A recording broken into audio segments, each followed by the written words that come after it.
mga senyales na gusto ka ng babaeng mas matanda sa'yo. For today's vlog, yan po yung ating pag-uusapan. Pero bago yan, isa muna mabilisang shoutout kina Henry Mainit Carlom from Davao City. Shoutout na kay Pangarap Dalisay from Angat, Bulacan. Shoutout sa inyong dalawa. Maraming salamat. God bless po sa inyong lahat.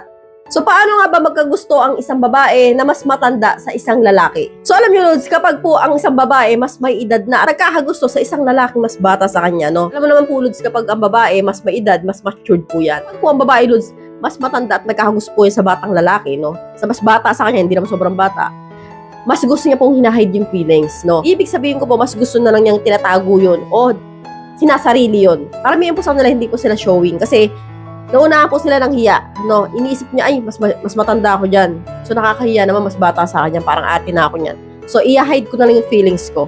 So, karamihan po sa mga babaeng mas matanda, hindi po nila papakita na nagkaagusto sila sa isang lalaki, no? Malalaman mo na lang, yun na nga, parang lagi rin nakangati sa'yo.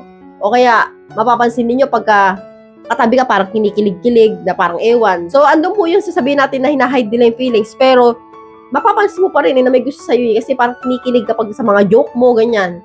And then, lagi nakangiti pagkausap mo. And then, parang ang bait-bait sa'yo. So, ganun po magkagusto ang babaeng mas may edad kaysa sa isang lalaki. Sabas, siniisip po nila yung sasabihin ng ibang tao kaysa po sa sarili nilang pakiramdam. So, pangalawa, Lods, pag nagkagusto sila sa isang lalaki na mas bata sa kanila, no, dalas, no, nagkakaroon po sila ng agam-agam na sagutin ito. Kunwari, nilagawan din sila ng lalaking gusto nila.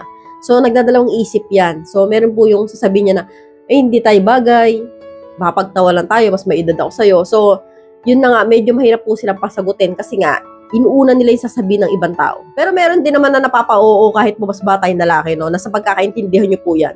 So, pangatlo, Lods, no? Paano nga ba sila ma-inlove, no? Yung mga babae mas matanda. So, pag na-inlove sila, Lods, no? Kaya nilang i-handle yung feelings nila. So, kunwari, Lods, na broken siya, no? Kaya niya itago yun. Kaya niyang i-handle sa sarili niya na hindi ipakita yun. Kahit na nasasaktan siya.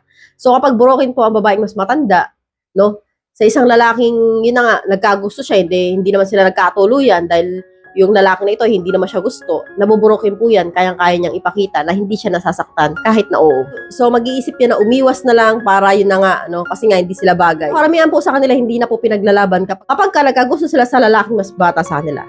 So, hanggang dito na lang po tayo, mga Lods. I hope you learned something in this video. More videos to come, so stay connected and see you again to my next video. God bless. Bye-bye!